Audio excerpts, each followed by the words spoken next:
No quisiera que perdiéramos de vista lo que se ha estado compartiendo a lo largo de estas últimas semanas, donde han estado visitándonos distintos hermanos de la Iglesia de Córdoba, la Iglesia Bautista de Córdoba.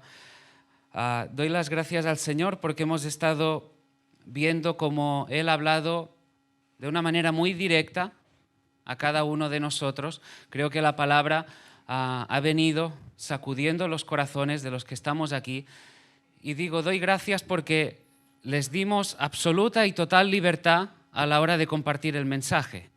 Yo no cogí a cada uno y le dije, oye, ¿por qué no compartes de esto, lo otro? No, cada uno, sabiendo que eran hermanos temerosos del Señor y de la palabra del Señor, dijimos lo que el Señor ponga en tu corazón para la iglesia. Y damos las gracias porque han sido palabras que realmente han confrontado a la iglesia y a su vez palabras de ánimo.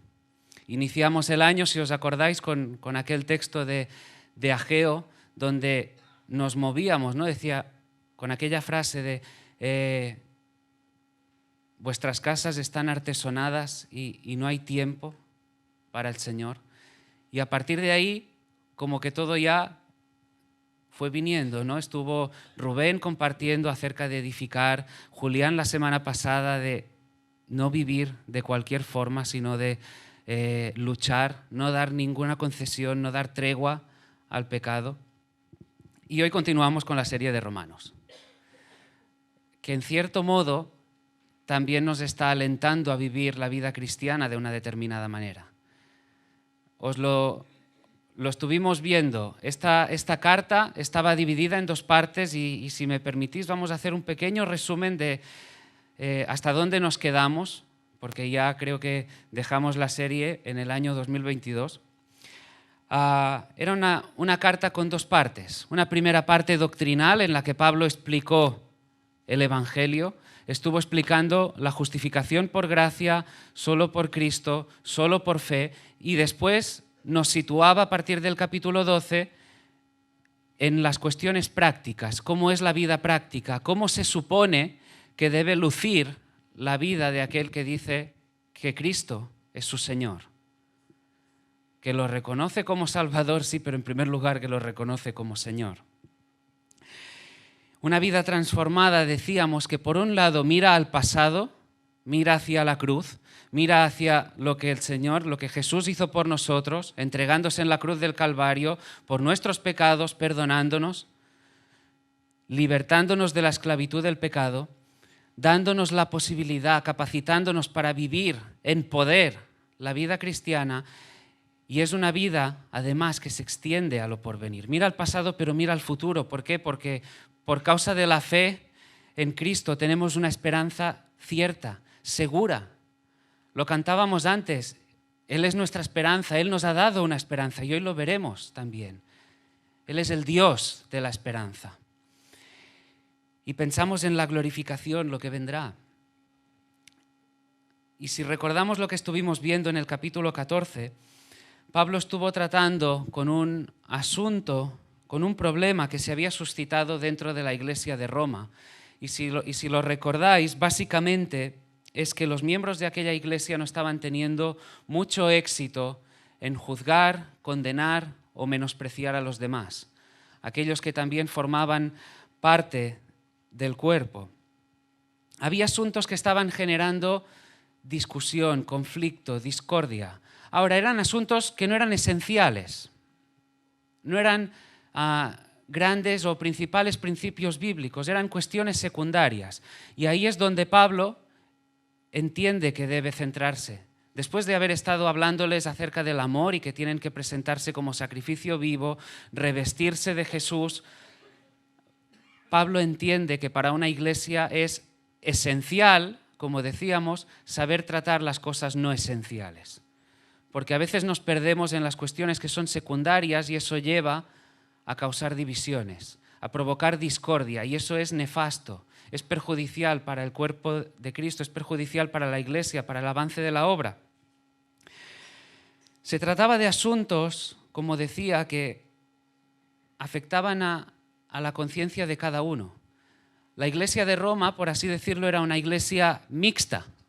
Había de un lado los judíos, una buena parte de ellos, una gran mayoría, estaba conectada emocionalmente con las leyes del Antiguo Testamento, leyes dietéticas, qué se podía comer, qué se podía beber, si había que guardar o no ciertas festividades. Y por otro lado teníamos a los gentiles.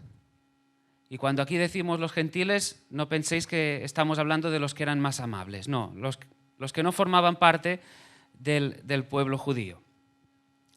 Esos no procedían de un trasfondo judío y sin embargo estos son los que habían entendido realmente la libertad que traía consigo el Evangelio. Habían entendido toda la gracia del Señor, todo. No había que guardar el calendario, ciertas liturgias. ¿Y qué es lo que ocurría? Que se había generado, como decía, un conflicto entre ellos. Los débiles, ¿qué actitud tenían respecto a los demás? Juzgaban, condenaban, ya prácticamente sentenciaban. Y los fuertes, ¿qué es lo que hacían? Menospreciaban a los demás. Y el denominador común de ambos, decíamos, es que estaban faltando a la ley del amor. Si recordáis cómo Pablo había terminado el capítulo 13, decía, revestíos del Señor Jesucristo. ¿Y qué caracteriza también a Jesús? Su amor. El menosprecio, el juicio de unos caracterizaba o mostraba ese amor, no. Y el menosprecio, tampoco. Ni uno ni otro, ni fuertes ni débiles, estaban mostrando el carácter de Jesús. Y ahora Pablo, en los versículos que tenemos del 1 al 13 del capítulo 15, va a cerrar toda la enseñanza respecto a la libertad cristiana y lo va a hacer exhortando a la iglesia a que procure, que guarde la unidad. Y eso con un único fin, como veremos, la gloria del Señor. Vamos a leer los versículos del 1 al 13, del capítulo 15.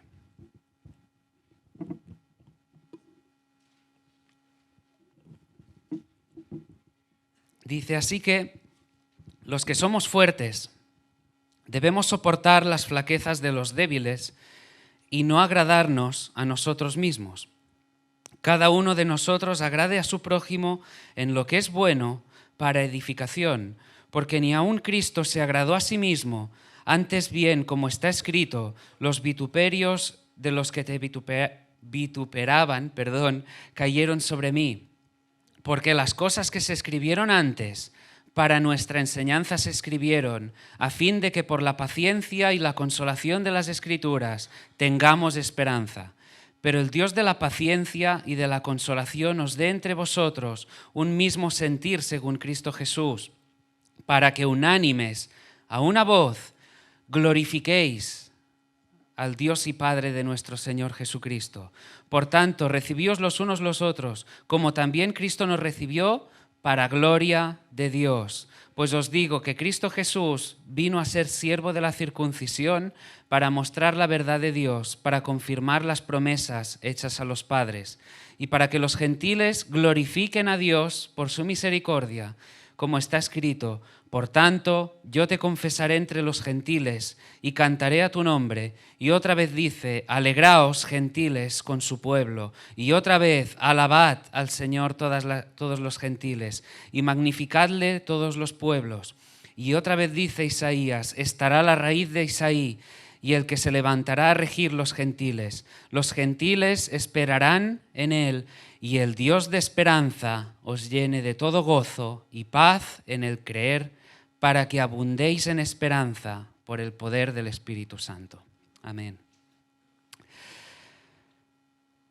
El gran énfasis, como hemos visto en los versículos 6, 7 y 9, es que la unidad, ¿para qué es? Para la gloria de Dios, para glorificar al Señor, para dignificar, para honrar al Señor. Si hay una verdad para aquellos que hemos reconocido a Jesús como nuestro Señor, para aquellos que hemos depositado nuestra fe en Él, y voy haciendo un especial énfasis en la fe, porque es por la fe, es que formamos parte de una familia. A veces puede que hablemos de que somos una familia y que lo relativicemos y pensemos, bueno, es una forma de hablar. No, es lo que dice la palabra. Y quiero que esto te quede grabado en la mente, en el corazón, de que aquellos que te acompañan aquí, otros que quizá no han podido estar por el motivo que sea, los que son iglesia, son parte de tu familia. Mira, lo dice la palabra, Efesios 2:19. Pablo les escribió a la iglesia de Éfeso: así que ya no sois extranjeros ni advenedizos, sino que conciudadanos de los santos y miembros de la familia de Dios. Hay una familia y tú, si has depositado la fe en Él, formas parte de ella. Jesús ha hecho de nosotros una familia. A veces hablamos de la unidad y hablamos de la familia, pero sabes, tú no has creado la familia. Ni tú creas la unidad. Ni tú ni yo venimos a crear unidad. No, la unidad ya la ha creado el Señor. Él ha formado la familia. Y nosotros nos hemos integrado por medio de la fe. Lo que sí podemos hacerlo, la exhortación que tenemos como parte de esa familia, como miembros del cuerpo, es procurar por la unidad, fomentar la unidad. Es lo que Pablo escribió a los mismos de Éfeso: solícitos en guardar la unidad, solícitos, dispuestos, activos en guardar la unidad del Espíritu en el vínculo de la paz. Estamos llamados a guardar, procurar, preservar el vínculo, esa unidad por medio de la paz. Y todo ello, a pesar de las diferencias que las hay entre nosotros, pero como digo, en cuestiones que no son esenciales, que no son verdades de las cardinales de la palabra, como veremos a continuación. Pero cuestiones que puedan afectar a cuestiones de conciencia y respecto a las cuales cada uno debemos ser respetuosos, cada uno debe ir creciendo, buscando en la palabra para ir madurando a lo largo del crecimiento, del proceso de santificación en el que nos encontramos. Y en el pasaje que hoy tenemos por delante, tenemos dos exhortaciones principales, como miembros del cuerpo, como parte de la familia. La primera de ellas la vemos en el versículo 1, dice: así que los que somos fuertes debemos soportar las flaquezas de los débiles y no agradarnos a nosotros mismos. Lo primero que quiero que veamos es que Pablo se identifica con los fuertes. Pablo había entendido la libertad que viene con el Evangelio. Pablo había entendido la gracia del Señor. Él era un apóstol llamado por el Señor para servir, para extender el Evangelio, dar a conocer el Evangelio, para edificar la iglesia del Señor. Ahora, lo que te quiero preguntar es, ¿quién era Pablo antes? Él era un judío. Él era un judío muy celoso de la ley y de su cumplimiento. Fijaros, en Gálatas 1:14 dice: en el judaísmo, dice Pablo, aventajaba a muchos de mis contemporáneos en mi nación, siendo mucho más celoso de las tradiciones de mis padres. Uno de los judíos más celosos en el cumplimiento de la ley, pero ello cambió radicalmente cuando, dirigiéndose a Damasco con esas cartas para perseguir a la iglesia del Señor, tuvo ese encuentro con Jesús. Cuando Jesús le dice: Pablo, ¿por qué me persigues? Y lo veíamos ahí a Jesús identificándose con su pueblo. ¿Por qué me persigues? A partir de entonces todo cambió. Cambió radicalmente para Pablo. Aquel encuentro supuso, como para nosotros cuando conocimos al Señor, cuando lo reconocimos como Señor, un punto en su vida, un punto y aparte. Aquello marcó un antes y un después y todo cambió. Pablo tendría que releer todo lo que había entendido antes del Antiguo Testamento. ¿Qué es lo que vio? Leía todo el Antiguo Testamento y veía en él a Jesús. Es lo que decimos, la palabra del Señor de principio a fin, de Génesis hasta Apocalipsis, todo tiene que ver con el plan de redención por medio de Jesús. Todo. ¿Y Pablo qué es lo que entendió? que toda liturgia, que todo sacrificio, que toda festividad eran tan solo la sombra de algo mucho mayor, Cristo.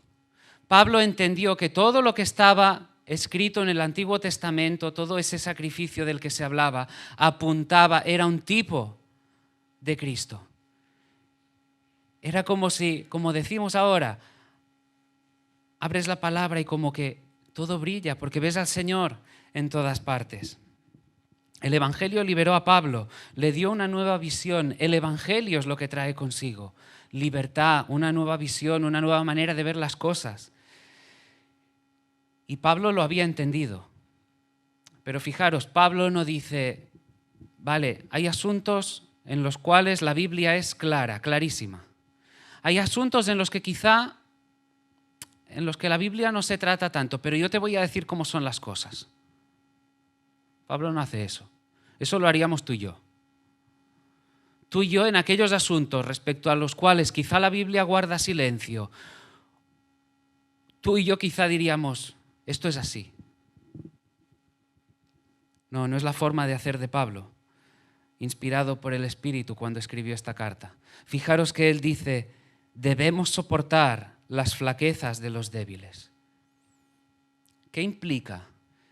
Para que nos entendamos, implica no ir como una apisonadora, sino acompañar al hermano, acompañar, procurar para que en ese proceso en el que se encuentra como tú y como yo de santificación, que vamos avanzando, pueda ir creciendo, pueda ir madurando, pueda ir entendiendo más, pero sin imponer. Porque ya lo vimos en el último mensaje, si llevamos al hermano imponiéndole una determinada práctica, ¿qué estamos provocando? Que peque. Lo llevamos a pecar. Entonces, ¿qué estamos haciendo? Tengamos ese espíritu del que nos habla Pablo aquí. Acompañemos, arrimemos el hombro, enseñemos. A mí me encanta cuando viene alguien y me dice, mira, es que yo durante toda mi vida, ¿verdad?, había entendido y quizá aún lo veo así respecto a esto. ¿Se puede? ¿Tú qué opinas? Y a partir de ahí podemos entablar un diálogo y podemos enseñar ahora en base a la palabra, hasta donde la palabra habla de ello. Hay cuestiones que pueden ser controversiales. ¿Qué hay del uso del alcohol? Es una de las preguntas que lanzábamos en los mensajes anteriores. Yo tengo mi opinión. Alguien de aquí puede que tenga otra. Pero en vez de ir yo y aplastar al otro diciendo que esto tiene que ser así, ¿qué tal si nos sentamos, lo hablamos, sin querer tratar de imponer nada? Estamos llamados a mostrar amor, revestidos del Señor Jesucristo. Y en este caso, procurando por el hermano. ¿Para qué? Para la gloria de Dios. ¿Y cómo lo hacemos? Versículo 2. Cada uno de nosotros agrade a su prójimo en lo que es bueno para edificación. Ahora, Pablo aquí, cuidado, no está diciendo que tu meta, que lo que tiene que haber en nuestro corazón sea el agradar a los demás, que este sea la fuente del deseo nuestro primario. La frase, este versículo, no es un cántico a buscar el aplauso de los demás, para que nos entendamos. Porque esto nos llevaría a la idolatría también, ¿verdad? A veces, ¿qué es lo que estamos buscando? A veces puede ser cuestiones materiales, o a veces puede que sea que en nosotros todo lo que nos mueva sea el buscar el agrado de los demás. Y el aplauso no es la invitación de Pablo por medio de este mensaje. ¿Sabes por qué? Porque si vives para agradar a los hombres, puede que acabes por violentar tu integridad para con Dios. En Gálatas 1:10 dice, pues ¿busco ahora el favor de los hombres o el de Dios?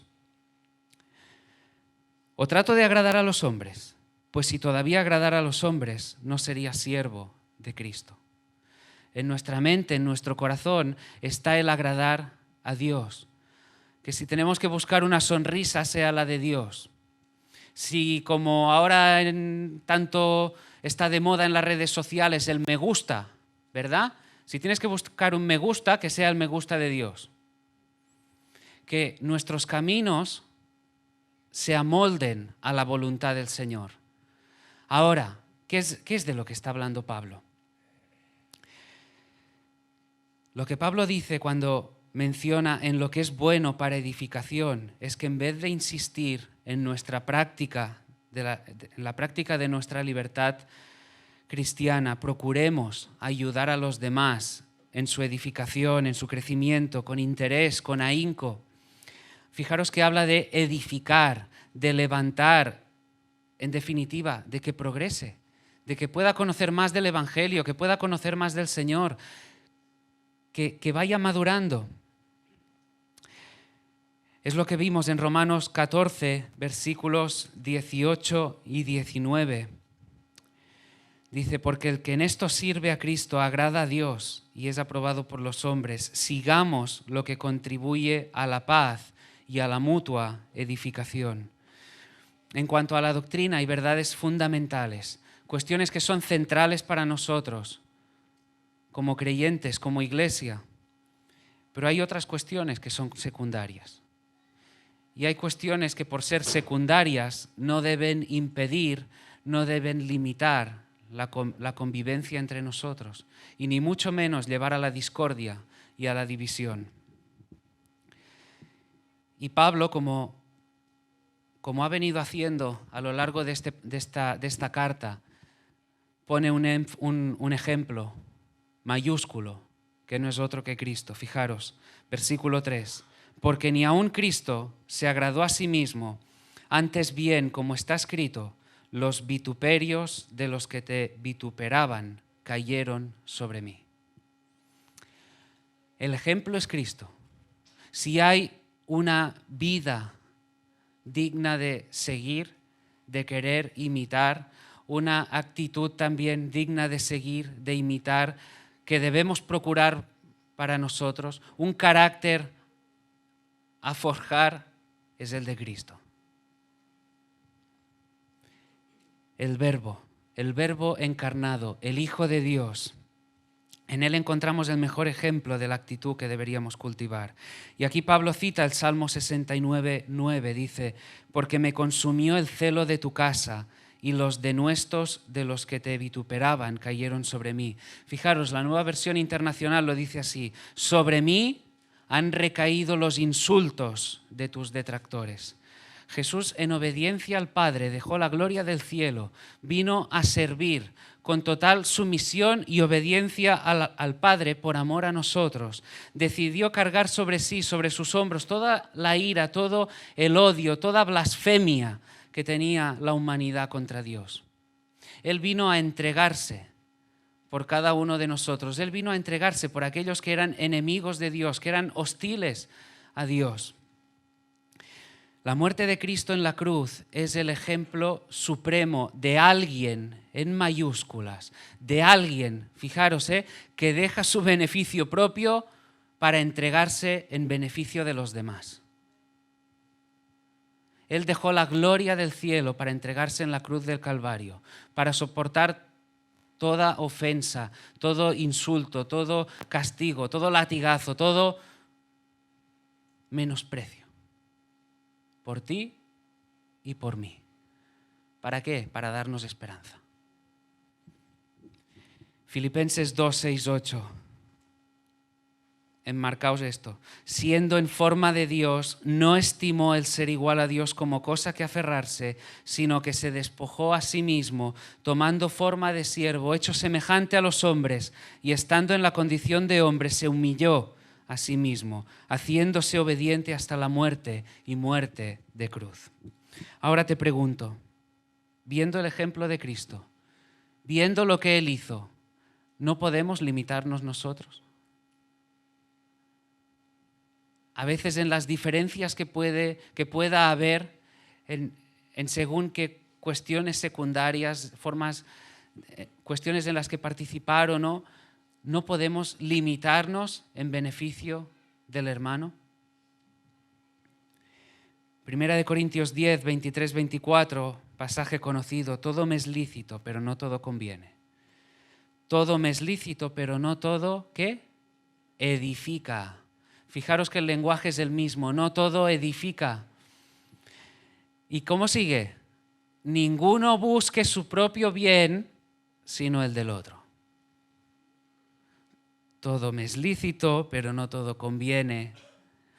Todo me es lícito, pero no todo edifica. No miremos a nosotros, miremos al que tenemos al lado. Pensemos en si aquello que participamos, aquello que hacemos, está contribuyendo a su edificación. Ahora, recuerdo, no para que tengamos que someternos a una especie de tiranía del hermano débil, como ya vimos hace unos mensajes, sino en amor, acompañándole en su proceso de crecimiento, un crecimiento mutuo, en amor. Y en el versículo 4, Pablo parece detenerse en su argumento para pasar a referirse al papel que tiene la Biblia, en la vida cristiana.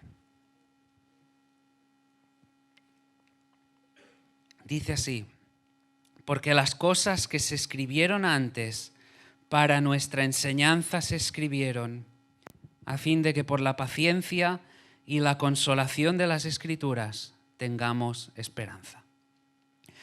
Es como si Pablo viniese a decir: si os he citado el Salmo 69 ahora mismo, es por una razón, porque toda la Biblia, toda ella, trata de Jesús.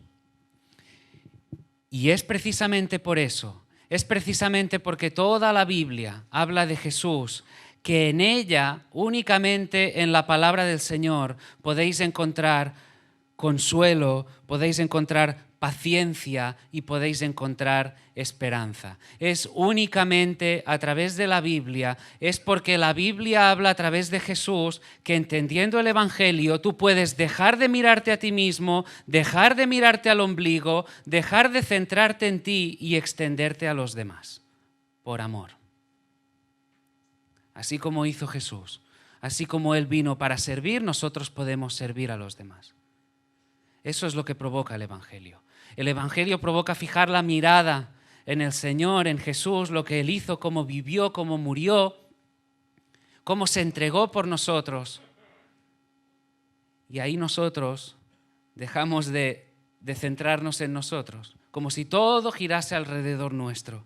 Solo la Biblia tiene el poder para eso. Solo la Biblia puede darte consuelo, paz, consolación y esperanza. Todo lo demás, lo repetiré después, pero todo lo demás que tú creas que hoy te está dando esperanza es efímero, es temporal, no es seguro y mucho menos es eterno. Ahora, si no lees la palabra diariamente, atención, si no leemos la palabra diariamente, si no oramos en base a la palabra, si no meditamos en base a la palabra, no podemos tener ni paz, ni consolación, ni esperanza. Tenemos que acudir a las Escrituras. En primer lugar, si no acudes a las Escrituras, no vas a conocer al Dios de las Escrituras.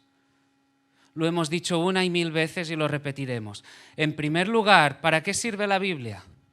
Para que conozcamos a Dios, al único Dios verdadero, como hemos cantado. Y como hemos dicho, nada más de empezar. Si no acudes a las Escrituras, ¿qué ocurrirá? Que te harás una imagen propia de un Dios a tu medida. Pero ¿sabes qué pasa? Que no se trata de cómo tú entiendas que deban ser las cosas. No se trata de cómo yo entienda que debería ser Dios. Se trata de cómo Él es y cómo Él se ha mostrado por medio de su palabra. Y todo lo que voy subrayando como Él es y es porque es su palabra. Y tenemos que acudir a su palabra. Si no tienes consuelo, si no tienes esperanza, acabarás por encerrarte en tus agobios. Todos los de aquí pasamos por momentos de agobio, situaciones límite, problemas, pruebas grandes, pequeñas. Y si no centramos nuestra mirada en el Señor, si no acudimos en la palabra, acabaremos por hacernos un nudo. Acabaremos por hacer un nudo y alejarnos de la iglesia, alejarnos del cuerpo y en última instancia quizá alejarnos del Señor, y eso es lo más perjudicial que pudiera pasar. Lo más perjudicial. Leemos el Antiguo Testamento y vemos las aflicciones que pasaron, que experimentaron nuestros hermanos en la fe. No deberíamos ver el Antiguo Testamento como una parte de las Escrituras más pesada. No, lo hemos visto antes. También ahí vemos muchas sombras de Jesús. De Él trata la Escritura. Pero también sirve para que podamos ver las victorias de nuestros hermanos en la fe, los fallos, los errores, porque también los tuvieron.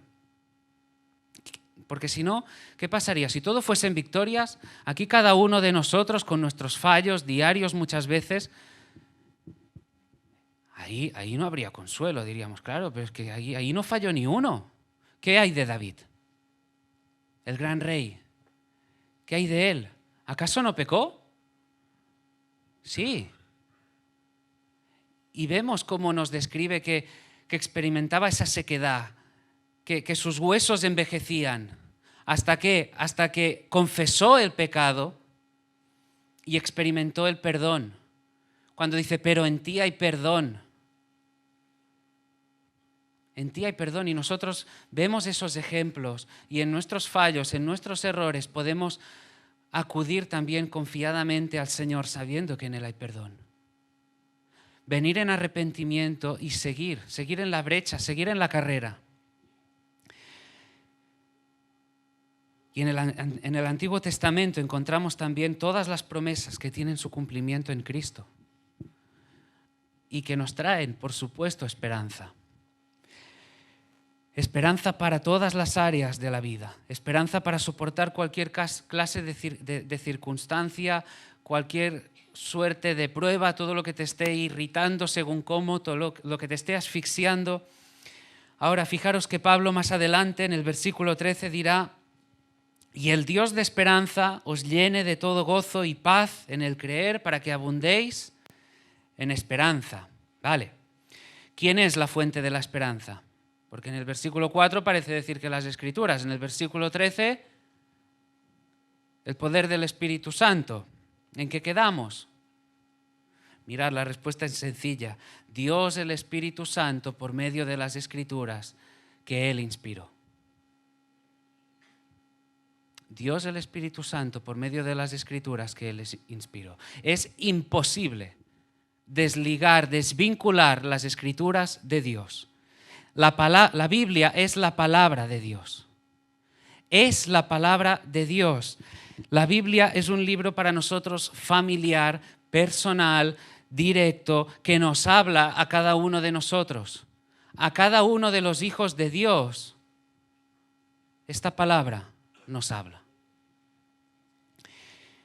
De hecho, es la palabra del Evangelio la que nos ha hecho hijos de Dios. Ha sido el predicar esta palabra lo que ha transformado nuestro corazón, lo que ha hecho que nuestro corazón diese un vuelco. Si quieres obrar y tomar decisiones conforme a la voluntad de Dios, ¿dónde tenemos que acudir entonces? A la palabra. De ahí la necesidad que leamos, que meditemos cada día en la palabra del Señor. Y hacerlo personalmente. De lo contrario puede que sigamos a nuestro corazón, que sigamos a los dictados de nuestra conciencia basada en nuestra experiencia. Pero ¿sabes qué dice la palabra? Jeremías 17:9. Engañoso es el corazón más que todas las cosas y perverso. ¿Quién lo conocerá? Hermanos, hermanas, Dios habla a través de la Biblia. ¿Lees la Biblia? ¿Acudes a ella? En cualquier situación, a veces cuando tengamos que tomar una decisión, cuando estemos en situaciones que nos están asfixiando, que parece que estás en un desierto y que ¿dónde buscas el consuelo? ¿Acudes a la palabra? Lo hemos estado viendo, cómo interactuar dentro del hogar cristiano. qué hay de las relaciones matrimoniales, cómo el esposo tiene que tratar a su esposa. Acude a la palabra, ahí es muy clarita, ¿eh? Esposas igualmente a los esposos, los hijos respecto a los padres, cómo tienen que honrarlos, los padres a los hijos, cómo tienen que educarlos. No vengamos nosotros a inventar nada, por favor, que está escrito y es su voluntad, es la suya. Y aquí no hay error. Hay asuntos sobre los que la Biblia habla y de una manera muy clara. Y es nuestro deber, es nuestra responsabilidad acudir a ella de manera personal. Podemos facilitar las cosas dando unos estudios, compartiendo los domingos, pero hay una responsabilidad diaria de cada uno de los hijos de Dios de acudir a su palabra y pedir su dirección en la vida. Esa es nuestra responsabilidad. Hebreos 4:12, porque la palabra de Dios es viva y eficaz y más cortante que toda espada de dos filos y penetra hasta partir el alma y el espíritu, las coyunturas y los tuétanos, y discierne los pensamientos y las intenciones del corazón. Si no estudiamos, memorizamos, meditamos en la palabra del Señor, si no oramos en base a la Biblia, no encontraremos consuelo, no un consuelo real, duradero, ni paciencia, no encontramos seguridad, no encontramos esperanza, no por lo menos una esperanza real, firme, eterna. Vivimos, como hemos estado viendo a lo largo de este último tiempo, en anteriores mensajes, en un tiempo de abundante decadencia moral y espiritual.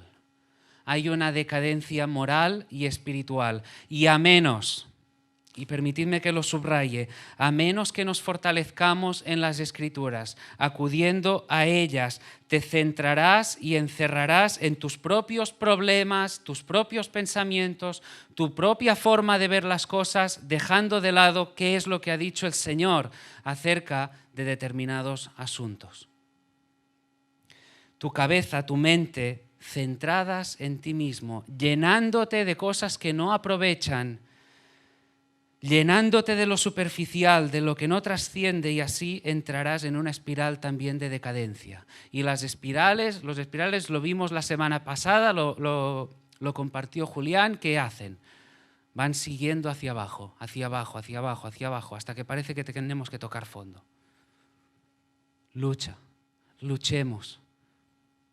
En base a las Escrituras, fortalezcámonos en ellas. Si no, puede que tenga un efecto devastador para ti, para los que te rodean. Un efecto devastador.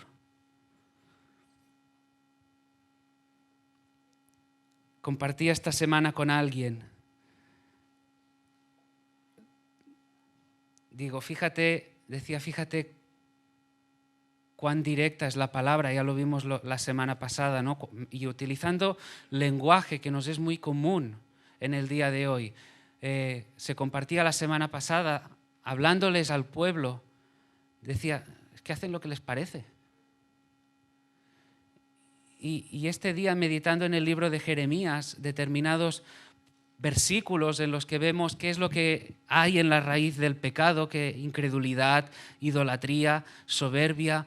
Y veíamos cómo el pueblo decía, Dios decía del pueblo, han trocado, han cambiado la gloria mía por lo que no aprovecha. Si has cambiado a Dios por cosas que no aprovechan,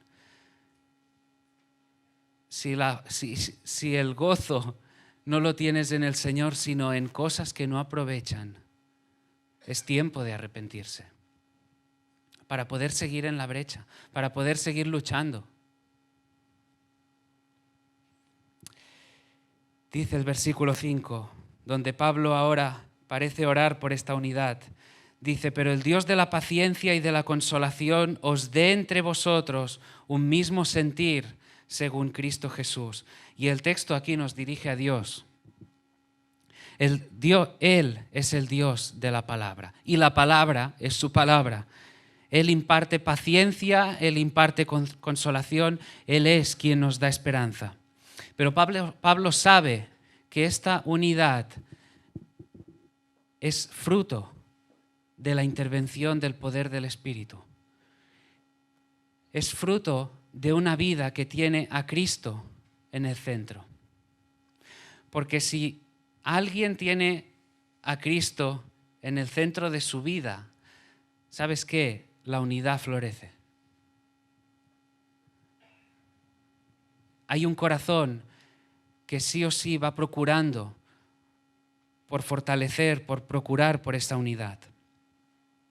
El carácter de Cristo desarrollándose en nosotros, precisamente porque Él está en el centro, porque el Espíritu va obrando en cada uno de nosotros, nos va capacitando. Y a pesar de las diferencias que pueda haber, a pesar de formas de ver distintas, el Evangelio produce unidad.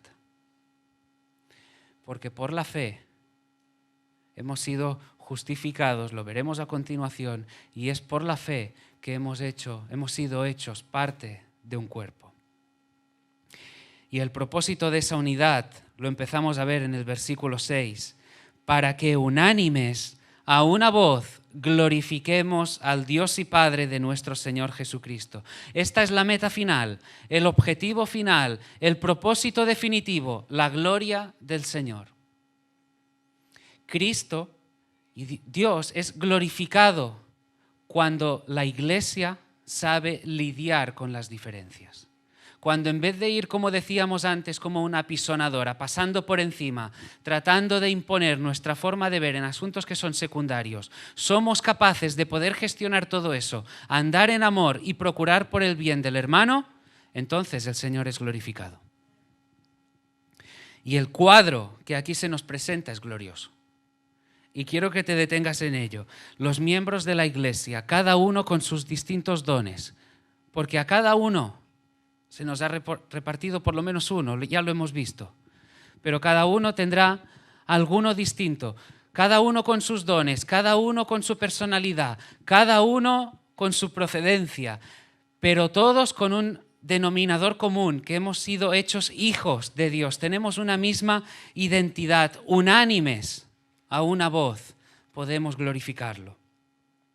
Pablo, inspirado por el Espíritu, está exponiendo aquí cuál es el deseo. Que todos, sabiendo gestionar las diferencias que hay entre nosotros, y repito, en asuntos no esenciales, glorifiquemos a Dios, que de manera conjunta, unánimes, a una voz, le alabemos, le adoremos como único Dios verdadero. Amén. Y el versículo 7 es el versículo que nos deja sin excusa. El versículo 7 es aquel que a veces se deja llevar por su carnalidad, por así decirlo. Por tanto, recibíos los unos a los otros como también Cristo nos recibió para gloria de Dios. Aceptar a los demás, aceptar al prójimo, aceptar al hermano. ¿Qué dice? Por lo que ha hecho, por lo que ha merecido, por lo que se ha esforzado, por la pelota que te ha hecho, por lo que... ¿Qué? No, por lo igual que Cristo te aceptó a ti. ¿Tú hiciste algo para merecer la aceptación de Cristo? No, ni tú ni yo. ¿Lo merecías? No, ni tú ni yo. Todas tus mejores obras eran como trapos de inmundicia, dice la palabra. No había nada que pudieras hacer, nada que pudieras merecer para alcanzar su aceptación. Es únicamente por la fe. Es pues por la fe que somos justificados, que tenemos paz para con Dios, dice Romanos 5, versículo 1. ¿Y cómo la doctrina de la justificación afecta en nuestras relaciones? Pues cuando asimilamos esta doctrina, cuando la abrazamos, cuando entendemos que nosotros no merecíamos esa aceptación, que ha sido únicamente por la fe, que no había mérito alguno, entonces nosotros podemos aceptar también a los demás sin peros. Sin peros. Habrá aquel que cueste un poquito más, porque cada uno venimos con una personalidad. Otro que cueste un poquito menos, pero no hay excusa. No debe haber excusa. No la hay.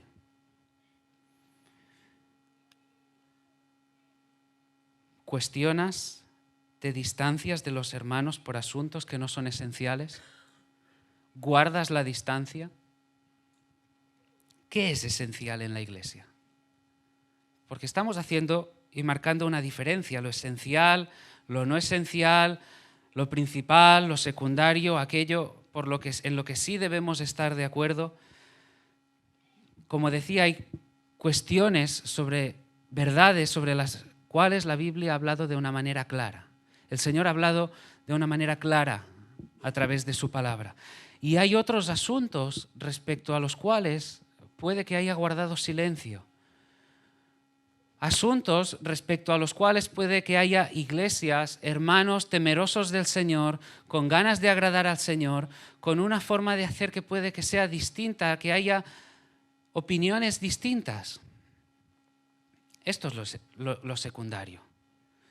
Ahora, fijaros, si un hermano ha creído en Cristo, si un hermano ha reconocido a Jesús como Señor y como Salvador, si alguien dice creer que la Biblia es la palabra del Señor, que las Escrituras son suficientes, inerrantes, cree en la Trinidad, cree en la caída del hombre, cree en el sacrificio sustitutivo de Jesús, cree en la segunda venida, cree en la gloria eterna, cree en el juicio y tiene una vida que realmente da testimonio de que el Espíritu ha obrado en su corazón y ha tenido lugar ese nuevo nacimiento, no hay razón alguna para no llamarle hermano.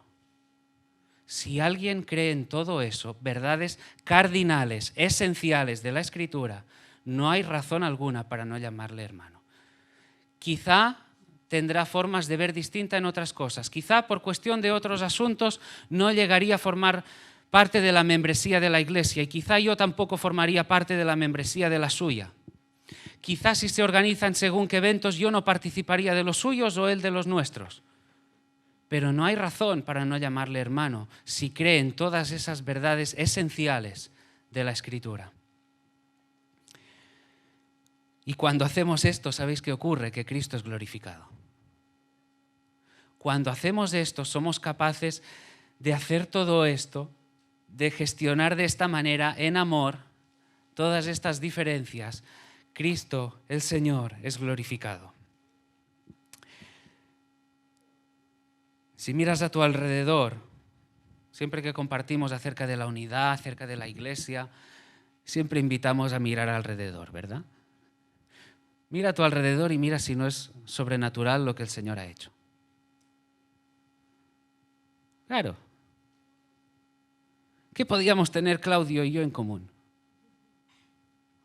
Un peruano y un catalán.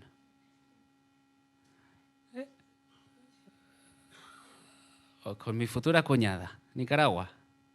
O con Uruguay, Honduras.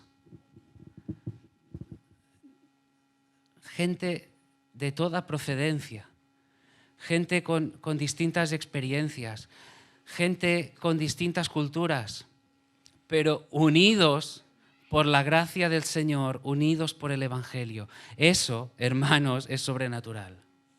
Eso es sobrenatural. ¿Por qué? Porque la vida cristiana también lo es.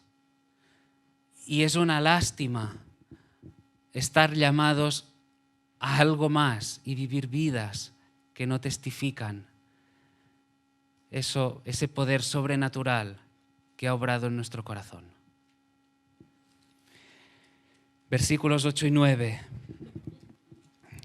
Pues os digo que Cristo Jesús vino a ser siervo de la circuncisión para mostrar la verdad de Dios, para confirmar las promesas hechas a los padres y para que los gentiles glorifiquen a Dios por su misericordia, como está escrito. Por tanto, yo te confesaré entre los gentiles y cantaré a tu nombre. Cristo aceptó a judíos y a gentiles. Esto es lo que está diciendo Pablo. Él aceptó a judíos y a gentiles. Cristo vino para servir, no para ser servido. Él dejó la gloria del cielo para ser siervo de los judíos. El Creador, el autor de todas las cosas, vino para servir en humildad. Tomó para sí una naturaleza humana para servir a un pueblo rebelde. A lo suyo vino y los suyos no lo recibieron. Durante su ministerio se movió casi en exclusiva en medio de los judíos. No soy enviado, dice la palabra, sino a las ovejas perdidas de la casa de Israel. Él vino por su propia voluntad, dice, para mostrar la verdad de Dios, para reivindicar la veracidad divina. Dios había dicho que el siervo sufriente vendría y vino. Isaías 42:1. He aquí mi siervo, yo te sostendré, mi escogido, en quien mi alma tiene contentamiento. Ahora, ¿cómo respaldó el Señor la verdad de Dios? Al venir conforme a las promesas hechas a los padres. Abraham, Isaac, Jacob. Si vosotros leéis, si cogéis el Génesis, nada más entrar el pecado, cuando Adán y Eva sucumbieron al engaño, cuando quisieron ir a la suya. Nada más ocurrir esto, Génesis 3:15, encontramos la conocida como promesa madre, la venida del Salvador. Y a partir de ahí, aún en Génesis, cuando vemos las promesas hechas a los padres, Abraham, Isaac, Jacob, a cada uno de ellos se le prometió una descendencia. A cada uno de ellos se va prometiendo a lo largo de las Escrituras una bendición mucho mayor que tiene su cumplimiento en Cristo. Ahí se reivindica la veracidad de todas esas promesas.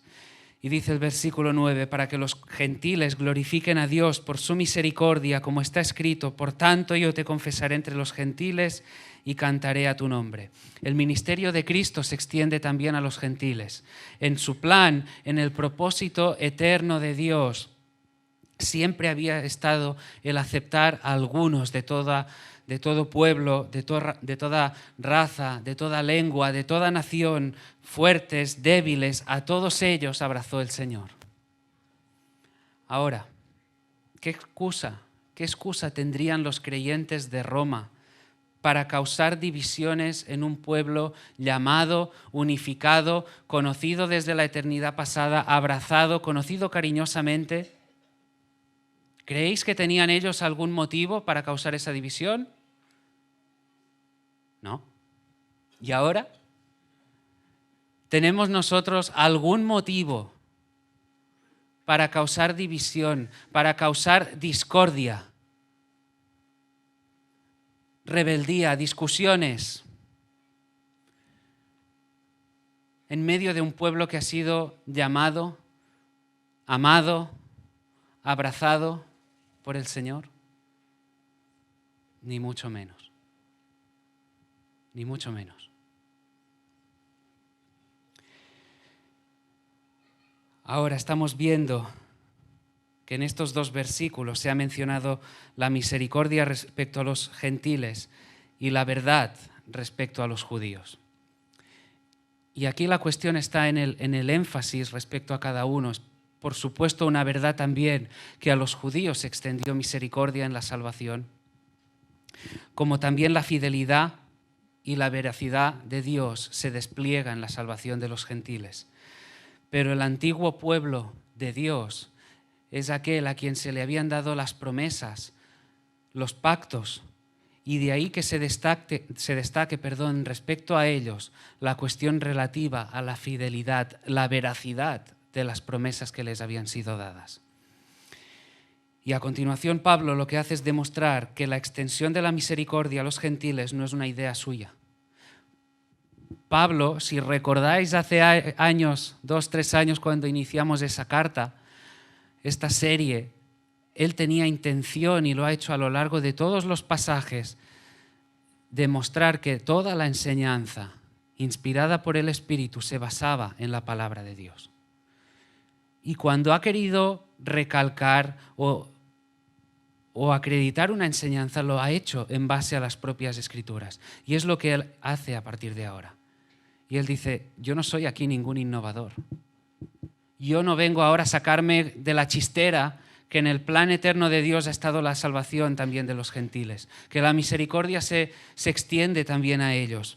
Y lo que hace que es, vamos a dar un viaje para atrás, vamos a ir al Antiguo Testamento. Salmo 18, 49. De ahí cita, como está escrito, por tanto yo te confesaré entre los gentiles y cantaré a tu nombre.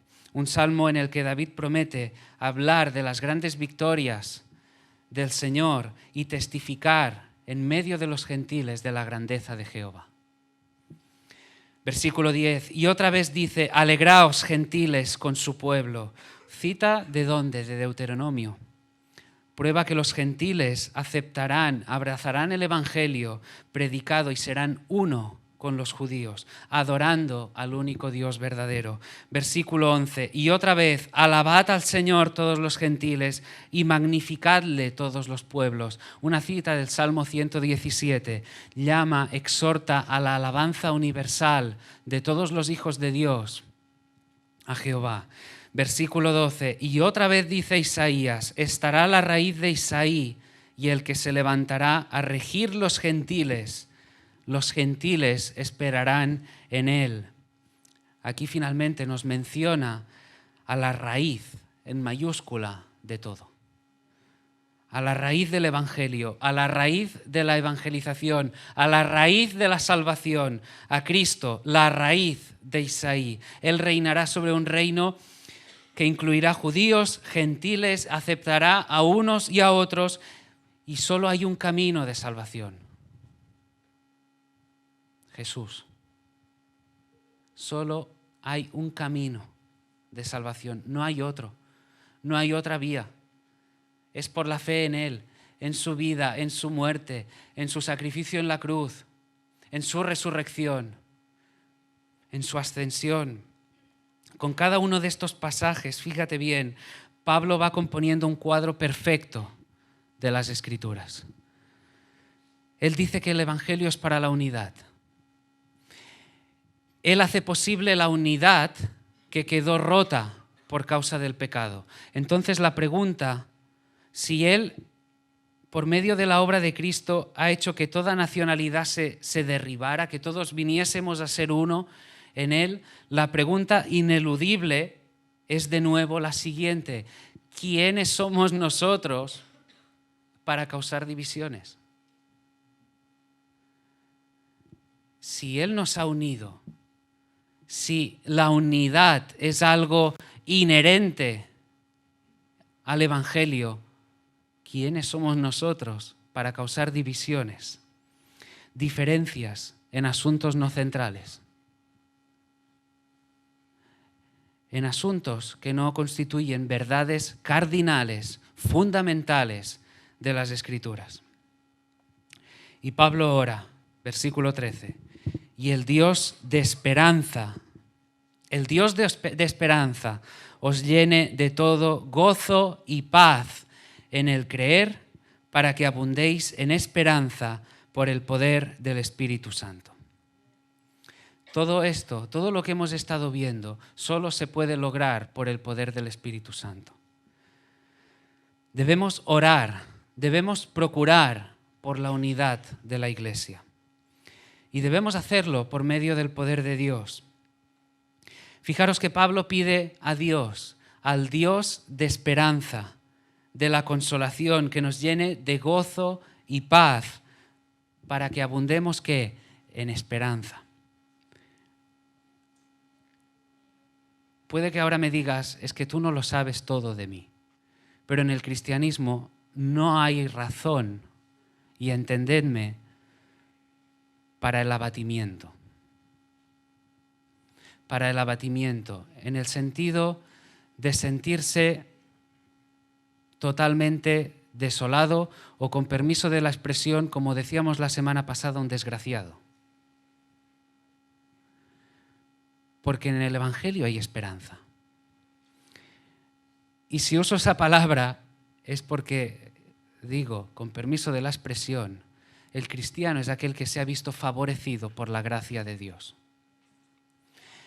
Hemos recibido el favor inmerecido del Señor. Hemos recibido la gracia, esa gracia salvífica que ha obrado en nuestro corazón, que nos ha dado vida cuando estábamos muertos en nuestros delitos y pecados, pero también es una gracia que transforma, es una gracia que vivifica, es una gracia que capacita, que por supuesto habrá momentos, y no estoy diciendo que no, entendedme, por favor, no hay momentos en los que estemos de verdad pasando por un camino de mucha tristeza, donde parece que estemos, como decíamos antes, en un desierto, que todo está asfixiando, que todo está llevándonos al límite, que parece que nos vamos a ahogar. Ahí fuera, alguien quizás sí daría lugar al abatimiento, pero el cristiano, aquel que se ha visto favorecido por la gracia del Señor, es aquel que se puede refugiar en el Señor aún en medio de este tiempo, que aún en medio de las circunstancias, por adversas que sean, se puede fortalecer en aquel que gobierna sobre todas las cosas, aquel que es soberano sobre nuestras victorias, el que es soberano sobre nuestras pruebas, el que es soberano cuando fallamos, el que es soberano cuando nos levantamos, el que está controlando todas las cosas. No hay razón. Creemos en Él. El Espíritu está en nosotros. Y está en nosotros para vivir una vida distinta, marcada por esa esperanza que hay, por ese poder que hay en nosotros. Recuerda que Él está con nosotros, Él levanta nuestra cabeza, nos llena de expectativa, nos llena de esperanza. Si digo que no hay razón para el abatimiento, es porque Él está con nosotros. El que tiene todo el poder, el que es todopoderoso, el que conoce todas las cosas, el que ha prometido que todas las cosas van a ayudar a bien a aquellos que lo aman, está con nosotros. A veces es necesario, por eso, que en nuestras oraciones, cuando meditamos en Él, vayamos alimentando nuestra fe. ¿Cómo lo hacemos? Mira atrás. Quizá ahora estás pasando por una prueba temporal, quizá hace tiempo que estás en ello, pero mira atrás. Mira de dónde te sacó. Mira quién eras, mira quién eres. Mira la esperanza que tenías meses, años atrás cuando no lo conocías, y mira la esperanza que tienes ahora. Antes destinado a una condenación eterna, a un sufrimiento eterno, a un lamento eterno, castigo eterno, donde solo hay desolación, y ahora destinado a una gloria eterna, vida eterna, en el más amplio sentido de la expresión. Alegría, contentamiento, gozo por toda una eternidad.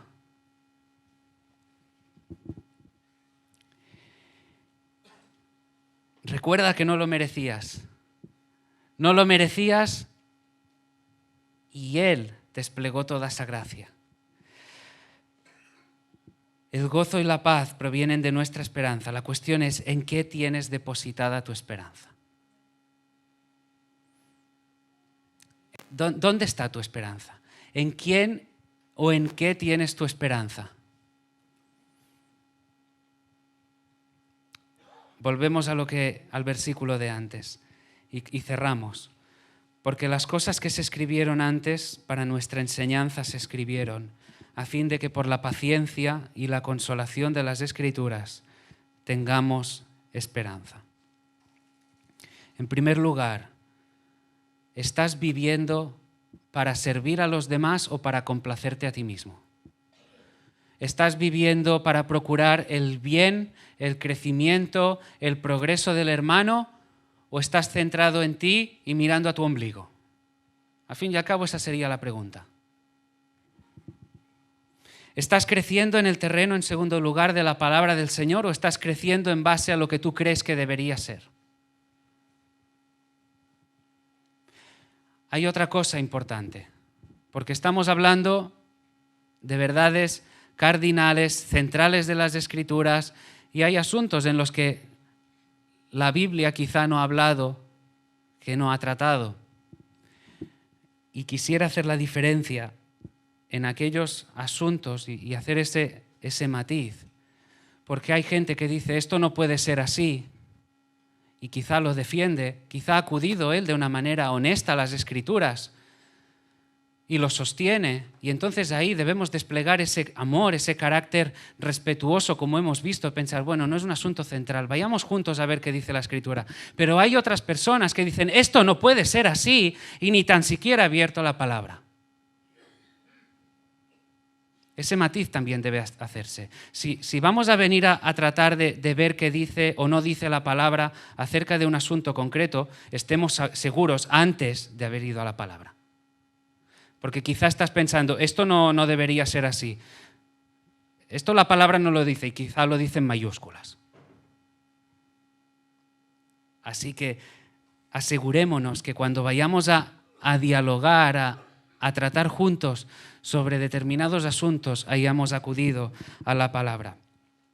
Hecho este matiz, estamos creciendo en el terreno de la palabra, lees la palabra, meditas en la palabra, oras en base a la palabra, porque el Señor nos habla a través de la palabra. ¿Qué es lo que prevalece? ¿El consejo del Señor o lo que prevalece es tu consejo? Recuerda lo que hemos visto que decía Jeremías, engañoso es el corazón y perverso. ¿Quién lo conocerá? Que el Señor nos permita reconocer nuestros errores, nuestros pecados, arrepentirnos y seguir adelante con la ayuda y el poder del Espíritu. Y en tercer lugar, a la luz de todo lo que hemos estado viendo, ora, involúcrate de una manera activa, no pasiva, para preservar, mantener, fortalecer la unidad de la Iglesia. La discordia es un escándalo. Recuerda lo que hemos dicho antes. Cristo vino para unir. ¿Seremos nosotros quienes vayamos a crear discordia? Ni se nos ocurra. Somos un pueblo escogido. Tenemos un llamado. Somos familia. Somos una familia. Y las exhortaciones de Pablo, inspirado por el Espíritu, son muy claras. Dejar de mirarnos a nosotros mismos, procurar el bienestar, el bien del otro, edificar su vida. ¿Para qué? ¿Para recibir el aplauso? No, para la gloria del Señor. Porque Él merece la gloria. Amén.